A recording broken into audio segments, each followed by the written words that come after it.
حالة من الجدل بتشهدها مواقع التواصل الاجتماعي بعد ما هاجمت الفنانة المغربية بسمة بوسيل مديرة أعمال طليقها الفنان تامر حسني هالة عمر. قبل ما نتكلم في الموضوع يا ريت اللي مشتركش في القناة يعمل اشتراك وفعل زر الجرس عشان يوصلك مننا كل جديد، ويا ريت تشجعنا باللايك. نشرت بسمة ستوري من زفاف هالة عمر وبجوارها تامر حسني، وكتبت بسمة بوسيل: حسبي الله ونعم الوكيل.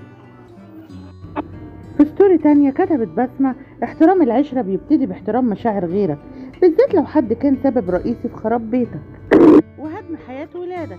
الأمر اللي خلى المتابعين يربطوا بين طلاق بسمة بوسيل وتامر حسني بهالة عمر مديرة أعماله. والفنان تامر حسني نشر عبر التواصل الاجتماعي الخاص بيه منشور بيوضح علاقته بهالة عمر، وقال في منشوره: لكل اللي بيسأل عن وجه القرابة بيني وبين العروسة الجميلة دي، شايف أسئلة كتير، أنا هحكي لكم.